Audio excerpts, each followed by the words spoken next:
since we've reopened, there is a lot more staycations. We've had a lot more Irish people who have actually come to the restaurant for the first time.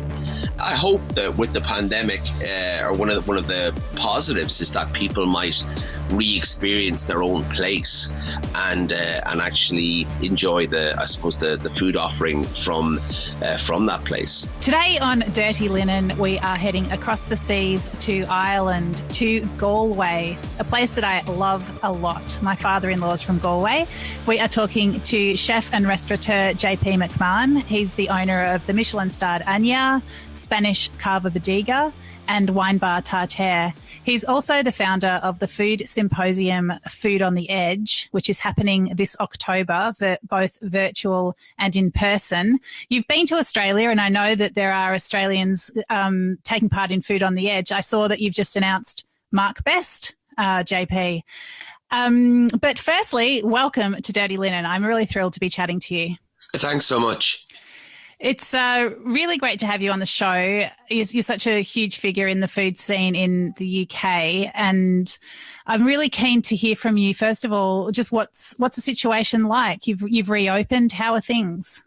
Yeah, they're kind of fair to middling, I suppose.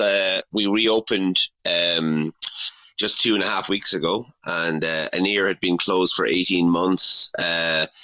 Cava had been closed pretty much maybe half of that time, and Tartare we had kept open as a takeaway throughout. It was up and down, I'm sure, as it was everywhere in the world. I mean, some good and some bad came of it. Like we I suppose pivoted to doing all of our cooking classes online, and they were quite successful. So at least they kept us busy. We did some kids cooking classes with about 200 kids. So I mean, that was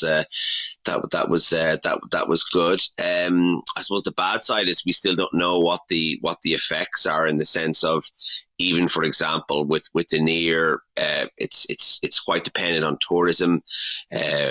We at the moment we have like a lot of Irish people on a staycation, so they're staying at home. But it'll be interesting to see how the dynamic changes after, say September, when the schools start again. And so it's still, we're kind of going through, I suppose, unknown territory. I mean, we watched from Australia with great interest when there was, the much vaunted Freedom Day in the UK, and very much dependent on the high rate of vaccination. I mean, there are thousands of cases a day in Ireland at the moment, but a reasonably high vaccination rate. I just checked before, it's something like 65% of the adult population is fully vaccinated. What's the feeling like? Are you still wearing masks? Are people feeling confident? What's it like? Yeah, like it's somewhere in the middle. It's kind of like they say we're coming towards the end, but I suppose we've been at the end a few times, and like in contrast to, say, Copenhagen, where I have friends working and cooking, and there's like no masks anymore, and they have a very large free antigen program with as well as the vaccination. And if for some reason that's it's something that Ireland rejected, so you have to be vaccinated to eat indoors. Like, you can't get a negative PCR test or have an antigen test. Now they say they're going to do away with that next month, but the cases are 2,000 a day approximately, and some of the people are getting reinfected, and some of the people are still not vaccinated, and then there's a lot of people I know who don't want to get vaccinated. So it's a hard one to call. What's the mechanism by which you ensure that people are vaccinated if they want to dine inside? There is a certificate, and it's an EU-wide cert. So you get vaccinated and you get your certificate. And I have mine, and you have to show it if you want to eat inside. I think they're going to introduce it in both in France and New York now. And I don't know if it's working, in the sense of, like, the cases are going up anyway, so it's very hard. We have the Delta variant over here, so which is supposed to be more contagious. So yeah, it's a hard one to call. Is in like the live entertainment and the theatre and the arts industry is still closed, and they're asking to open. It was like sport is open, but ironically, the theatres and the music festivals have all been cancelled. So there's still a lot closed. Oh, that's so interesting because, I had this vision of Freedom Day that everything was just happening, but it's clearly not like that. No, as well, I suppose, I mean, and even in the UK when they had Freedom Day, like they pulled back on quite a bit of things now. And I suppose they're trying to veer towards personal responsibility as opposed to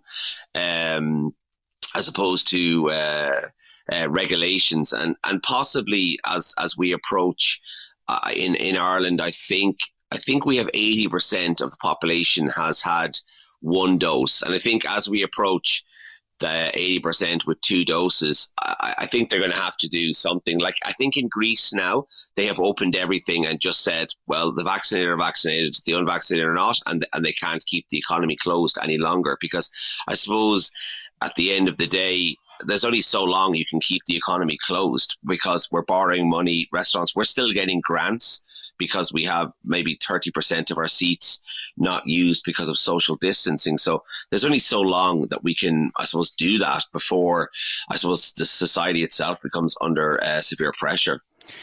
Yeah, I mean, we're in Australia, Melbourne and Sydney, the two biggest cities, are in lockdown now. Things in Sydney are particularly bad, but, Melbourne's not feeling great either. And we have seen big protests against the lockdowns, especially in Melbourne today. It was, the biggest one, and to my mind, the most alarming one, because you do just get a sense that if people aren't going to stay locked down, if people aren't going to abide by the rules, then it's, there's just really not going to be any getting on top of it. I mean, we're told we've got to live with the virus. We've got Delta here as well, but we've got a very low vaccination rate, just around 25%. So it's frankly pretty scary. Yeah, and I suppose the scary thing is that you still have a lot of people that think that COVID is just a flu and it's not real. And like I have friends and that think that, and they refuse to get vaccinated, and it does cause, it's almost like a I suppose a civil war through a virus, because unfortunately you kind of I suppose you don't meet them as often, you don't talk to them as often, because all they ever want to talk about is like what the vaccine is and what COVID is. And I suppose for me it's trying to move on from it, and at the same time I really don't think that Ireland could do another lockdown. I don't think the will of the people is there, but I'm not sure. Like it's like even with the high vaccine rate, the cases are still rising. And but I honestly don't know what the solution is, because if they lock down hospitality again, there's already places have closed, so it will do severe damage to that sector in the economy. And there's also, I mean, the tragedy is that there are other sectors like the pharmaceutical sector, the tech sector, that are actually making vast quantities of money during this. So not only do you have lockdown and I suppose the ill effects that come of that, but you do have a division emerging in society where some sectors are absolutely are just taking it away. I think even if you look at some of the takeaway companies, like the large ones, Domino, or then you look at Amazon, I mean, their profits have increased exponentially. And that will, I suppose, that will continue, I suppose. Yeah, I guess there's these different fault lines where divisions can appear and grow wider through this whole period. Yeah, both, I guess, philosophically, if that's what you want to call anti-vax, and also financially. It's really, it is really interesting. Just with the vaccine passport, or people having to show that certificate, I mean, what's that like, at the door of the restaurant? Is that a sort of a fraught time for people? Is it sort of, if three people have got it, one person doesn't, and they're told to sit outside? I mean, is that a tricky thing for your staff to negotiate? No, I thought it would be, and before it came in, everyone was getting excited, and we were getting loads of hate mail saying we were contributing towards this division in society, and they were going to book the restaurant and not turn up, and there was different champions of saying that people need to oppose it. But in fairness, when it came in, it has been very smooth. I mean, you can present your certificate, or you can scan it. And we found that it takes a little bit of time at the door, but most people, I suppose, just want to eat out, and they want to go in, and it has actually worked quite well. I mean, in Denmark, they started it in April along with antigen testing, and I really think that is the way to go, because it just seems to have worked quite well. But for some reason, the Irish NEFIT, the Irish Health Board, who are looking after this, distrust antigen tests, so we didn't. But like, I'm really surprised. Like, it has been actually quite smooth in spite of the opposition. Now, I'm sure it's a different case in the pubs where it's a bit more casual, but in the restaurants, we just ask people to, if they're booking in, just to make sure that they have their vaccination passes, and 90% of the time they have them, and it runs quite smoothly. And what about your staff, JP? They're nearly all vaccinated now. I think there's one or two that are not, and I think one hasn't got vaccinated because she's pregnant, and the other, I'm not too sure. But like, we all have masks on, and I suppose we do what we can in terms of trying to limit the spread of any virus. We've been lucky that we had to close Tartare at Christmas because our manager got COVID. It was only a day or two before they actually shut down the whole country again. But like, I suppose it is scary when one of your staff gets it, and then you only have one team, and it's a close contact. Everyone's a close contact, and you just have to close immediately and tell everyone in the restaurant, "I'm really sorry, we have to close," and everyone just leaves, and it's a very surreal experience. And that was back in December. But like, since then, yeah, we've been lucky, and any of the staff that, I suppose, even though they're vaccinated, if they feel that they may have it, they can get a test and get a result in 24 hours, and they just stay home, and touch wood, no one has I suppose been reinfected. Yeah. The rapid antigen testing is a big conversation here as well, particularly in the event world, where people are saying, if to get sport back up and going, to get theatre back up and going, and concerts as well, why don't they just require people to do a rapid test before they enter? It hasn't been taken up here. I think they're doing a trial in South Australia to some small degree, but yeah, it hasn't really been taken up here either. Just same as in Ireland. But I know from a friend in London, she said that they can just go to any chemist, get a test for free, one of those rapid tests, and then head to the pub or whatever it is. Yeah, no, it's quite amazing. And I had friends go to a big 40,000 music festival in England. They had to do an antigen test. You upload it to the NHS. You get your results within 20 minutes, and then you go in. And for me, it's a no-brainer. I'm not a scientist, but like, in terms of what it can achieve and allow, I suppose, us to open more things, particularly now, like we have some weird division in Ireland between sport and theatre, in the sense that the sport has had people back, and you have stadiums full of 40,000 people, but you still can't have like a big rock concert. So it's that's, I suppose, where we're at. But look, they're still talking about using antigen tests. I mean, people themselves are actually using them. You can buy them, and people actually, I know groups of people who are meeting up, say if 12 friends are meeting up, they actually are doing it themselves. Like, they're under no obligation to do it, but I just know that they're saying, well, look, let's just be careful if we're going to meet up in a group, and you can just buy, they're quite inexpensive. So I think hopefully with this Delta and with the cases, it's something that it's something that the government are finally do. I think the government in Ireland are for it. It's the health NEFIT and the chief medical officer are against it, and there's this kind of tug of war between the government and the health officials. So I don't know who's going to prevail. It'll be interesting to see how that progresses. Tell us about the restaurants and the style of food that you do, JP. Let me see. So Aniar, I suppose, is a I suppose a fine dining Michelin-starred restaurant that does, I suppose, what you'd call contemporary Irish food.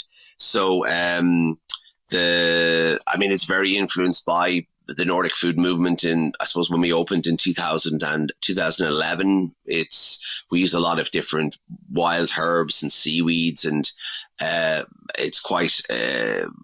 I suppose there's quite a lot of indigenous ingredients. Tartare is somewhere in between Aniar and Cava. It's a cafe during the day and a wine bar at night, and does little small plates of Irish food like oysters and tartare and different other different offerings. And then Cava, which was our first restaurant and it's still our busiest restaurant, is a tapas bar which very much looks to Spain, has an all Spanish wine list, all Irish produce, but again the lens is different. And I suppose they're three very different offerings at different levels, but I suppose it works for us because I suppose it's difficult to operate a fine dining restaurant in and of itself. So I suppose we felt it necessary over the years to try and supplement that with different styles of eating. And also I really love many different styles and ways of doing food. So I'd never, I suppose, limit myself to just one style. So at Aniar, and apologies for mispronouncing it at the start of the podcast, what's a sort of key dish, like sort of what speaks to modern Irish cuisine? I suppose some of the dishes we've had on a long time are like maybe a charred oyster with some oyster mayonnaise, some pickled seaweed, some kind of beach herbs that we'd forage, a little bit of milled seaweed, like very finely milled.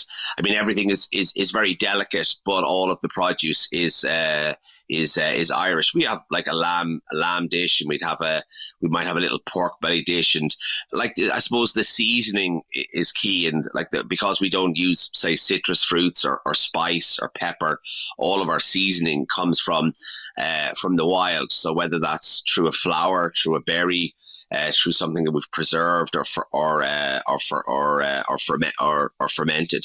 But like ironically, when I cooked in Australia, in Adelaide and Tasting Australia, like I actually requested Australian indigenous ingredients, and they're not a million miles. I suppose when you look at wild ingredients, they're similar the world over. Of course, there's different flavor profiles, but we ended up doing a very similar oyster dish to the one in Aniar, and I remember taking a picture of it going, well, this could be contemporary Australian cuisine, but it's because it had loads of so many different indigenous ingredients. And so I think it's just, for me, it's fun because when you travel and look at what grows locally and what has been there, I suppose, thousands of years, it creates interesting combinations that you possibly would not have done if you were just, I suppose, following some different trajectory.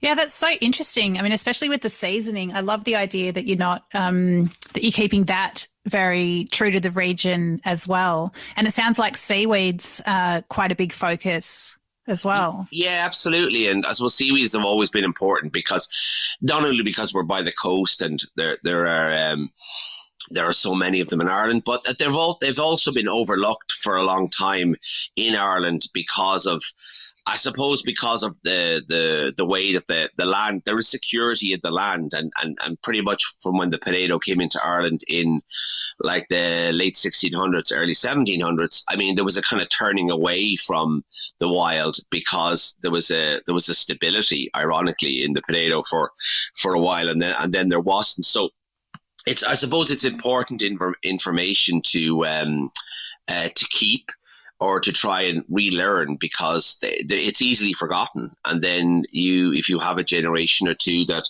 does not engage with the wild, then you'd be amazed how much you lose. And we're 10 years open in Aniar, and we're always learning. There's always a new ingredient or a new plant that we come across, or a forager gives us, and we kind of like play around with it and say, oh, this is interesting. How can we even last night we got a massive gigantic pine cone, and we haven't used before, and we were like, what do we do with this? And we were like, oh, we could pickle it, and we could maybe try and like smoke it, and so like we we're gonna play around with it and see if we can get it to the point of being delicious and edible. And often it's not always possible.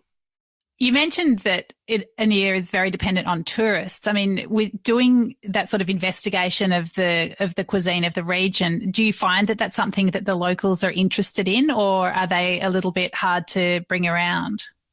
Yeah, it's a pre-pandemic. I mean, Aniar could be 80% tourists, and then you would have people from Dublin, around the country, and then people from Galway. Ironically, then Cava is people, I suppose, local people are very interested in, and I think it's that. I mean, there might be a similar phenomenon in Australia, with the fact that I think because we are from a cold climate, Irish people want food that represents warmness, and that's why I think we are always looking towards the Mediterranean for this comfort, and I think that's why Cava was so successful. I think when Irish people look at Aniar, sometimes they might find it quite austere, because we are restricting ourselves and our palate to a specific locality or just to a specific country. So, I mean, that appeals to tourists because they want to, I suppose, experience a region. But ironically, we're not even post-pandemic, but since we've reopened and there is a lot more staycations, then we've had a lot more Irish people who have actually come to the restaurant for the first time. And even though we're open 10 years, I'm still amazed. Even last night, people are like, "Oh no, it's our first time in." So, I hope that with the pandemic, or one of the positives is that people might re-experience their own place and actually enjoy the food offering from that place. Yeah, well, I suppose if there's one thing we've all got pretty used to, it's, being where we are. So I think if we can go a bit deeper into home base and appreciate it, look at it anew, find different angles, then I think that is a positive that we can take out of this whole period. Yeah, yeah, and even when I was, it was interesting when I was in Australia and we were cooking on Kangaroo Island, and some of the guests, because of course I'm sure you have this weird mix of I wouldn't say it's not Englishness. It's like, well, Ireland and England are different and Australia is different again, but there's always some weird thing that joins us all together, even though Australia is so multicultural, that some of the people that were there, when I said I was using native Australian ingredients, they were like, what are they? Like, it was just, they were new to me, but they were just completely off the radar, I suppose, for people who feel that, well, Australia is 200 years old, or it's like from when people settled there, and not, I suppose, this kind of long space of like 40,000 years when people have been there. And it's similar in Ireland. Like, people have been in Ireland 10,000 years, but really when we think about Ireland and Irish food, really people are only thinking in a couple of hundred years. And they go, oh, well, what do you mean that native Irish ingredients? And you say, oh, this people have eaten this for 9,000 years. And they go, oh, I didn't know that. Do you know? And it's even longer in Australia. And so there's and it's all pre-written records. So it's really interesting, I think, to investigate them, and I suppose to try and work out how people ate them, and I suppose what do they contribute to the food culture of the area. Yeah, well, absolutely. I mean, the project of European colonization of Australia was definitely not to appreciate what was here in a culinary sense. It was about imposing, yeah, not only, I mean, crops and animals and certainly culture and yeah, a whole new concept of ownership. So yeah, it's interesting, isn't it? It's a longer timeline with that process of colonization in Ireland. Yeah. Yeah, it's more kind of geological, and like the colonization of Ireland, I suppose, was longer, I suppose, than Australia in the sense that it was 800 years, and so like Ireland was used for like I suppose for breeding cattle, and we still, even though we're independent, we 96% or 94% of the cattle we produce are exported. So we are to a certain degree, like of course we are independent, like politically, but sometimes in terms of food, like we just I suppose kept going with the same pattern of I suppose dairy farming and beef production, and I think that's why it's important to make these little forays into the wild, and just to see it's never going to stop. It's never going to like change things dramatically. You can't like just go into the wild and live off the wild. I mean, that's not what I'm saying. It's more. I always say it's more as a seasoning, as a way to, because we all have lamb and we all have beef and we all have vegetables, but it's the way that you season them, I think, that often brings out the culture. And I think that's probably most apparent in, say, in a lot of Asian cooking. Like it's still the same vegetables, but when regions are identified by the different spices or the different flavors or condiments that they use. And so I would hope over time that this way of seasoning would become more registered in Irish people's consciousness. I mean, it's definitely one of the points of pride of a culture. I mean, you think about Spain or Italy and, how proud every village is or every province is of their own flavors and their own dishes. It would be, I mean, we love that diversity and those points of difference when we travel. And I think if the people that live in a place such as Ireland or such as Australia can also find pride in the ingredients that were growing there, forever, then I think that's only a positive. It's just a richer food culture all around. Yeah, exactly. And it's not about replacing, it's more about kind of just changing subtly and then and transforming. Food always migrates, and you can't stop the migration of food the way when people migrate and foods change. And I think that's why, like, we have to allow food to migrate and allow people to experiment. And I think there's often like accusations of appropriation and like neo-colonization and that. But I think food has to be allowed to, I suppose, be an organic thing. And if you want to fuse two different things together, and it is in the spirit of feeding people, I think that can only be a good thing. Yeah, well, I think it's the spirit of feeding people, but also the spirit of understanding and sort of trying to deepen your knowledge and trying to bring, I guess, heritage or culture to the fore. Like if it's done with respect and interest, then I feel like there's so many ways to create and meld and fuse however you want to think about it. But I think there's definitely great ways of doing it that just create richness and new stories and connection, which is always a good thing. Yeah, and I think that's for me the importance. I think always when you go to eat in another country and you go to eat in another person's house, I think that creates that dynamic and that sense of community. And then if I suppose we've collaborated over the years with so many different chefs from different places, and it's interesting stuff that sometimes stuff doesn't work, but sometimes you come across new ideas. And I think that process of creativity is important for us, and it's also important to acknowledge where that creativity has come from. I think sometimes in the food world, people are under the impression that they just invent dishes and these new dishes come out, but there's always places where these come from. And I think it's important to, almost like when you're writing a academic paper, like to cite. I think Will Goldfarb has often done this, and citing, well, this technique comes from here and this technique comes from there, and this is my new idea, or this food comes from here. And I think that's the respectful element about saying, well, this is where this stuff comes from, and that acknowledgement is part and parcel of the end dish. Yeah, well, I think perhaps sometimes people have this idea that it's only creative and brilliant if it's come just out of a vacuum and you've created it from scratch. Whereas, of course, that's really never going to be the case. But actually, I think the brilliance is in taking things and putting, I don't know, finding a new way to talk about them or to express them in a culinary sense, and definitely, I guess, respectfully being part of a great narrative of a dish or an ingredient. And, you know, I suppose a dish can ask a question. Well, what if it was like this? Or, you know, could this be how it is?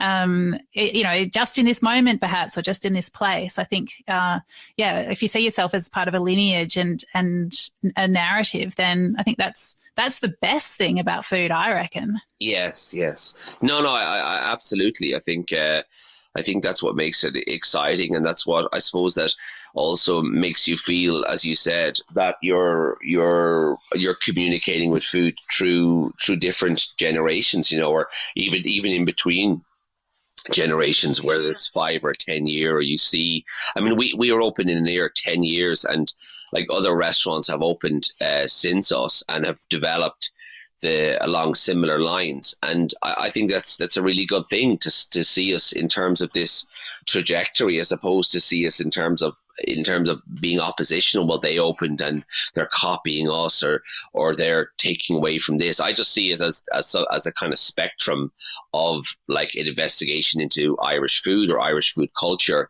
And the more restaurants that do it, the stronger the movement will be.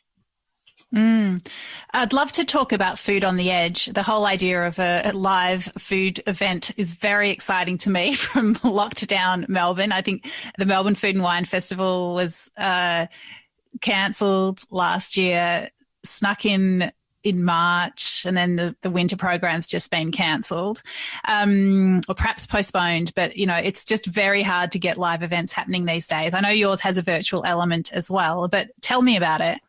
Yeah, it started 5 or 6 years ago as a way to showcase Ireland and its food culture to international chefs, and also then for those international chefs to teach us something and to bring what they are doing.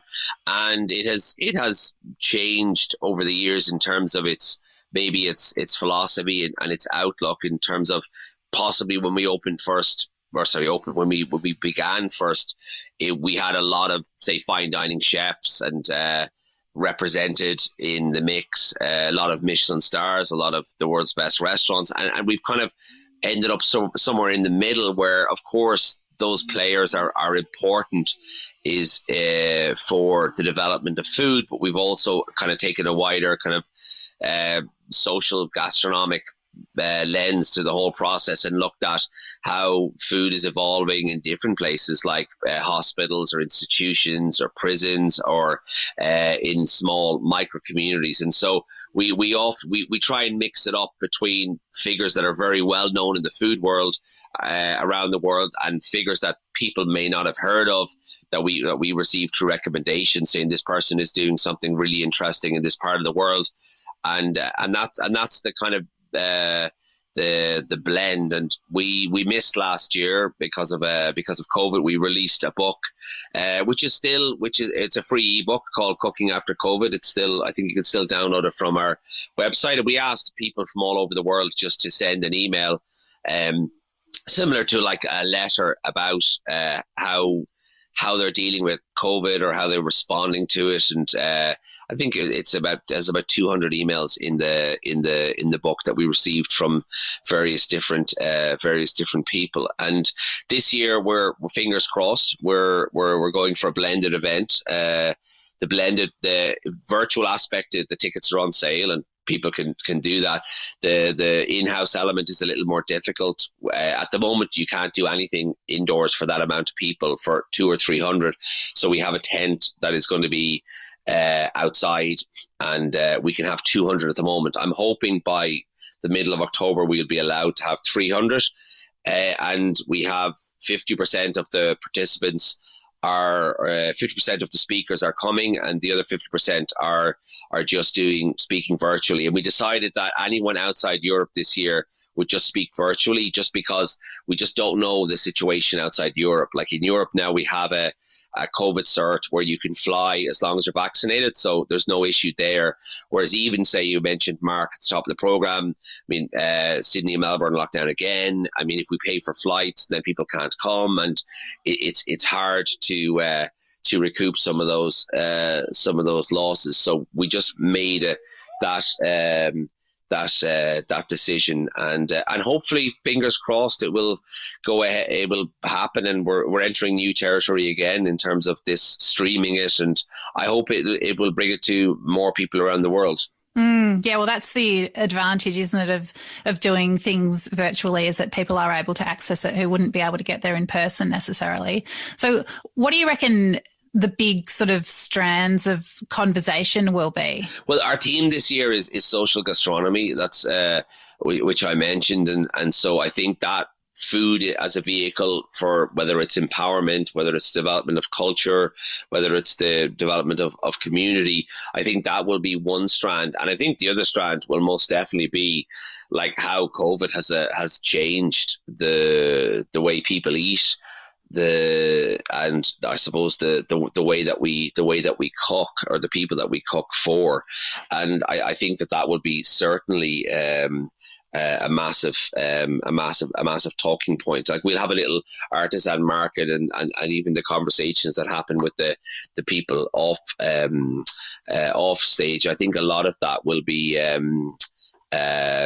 will I suppose, just, you can't escape it. I suppose it's just there so much, and when you meet people, it's even with ourselves talking now, and we do a podcast with Food on the Edge as well, and you always try and not have the first question be about COVID, but the minute you go, how are you, and they go, oh, I'm fine, and what's it like there, and it's just, we always say we're not going to talk about COVID first, and then it just happens because you just say, oh, how are you, and they go, oh, we're locked down again, or we didn't open, or we opened but it's not great.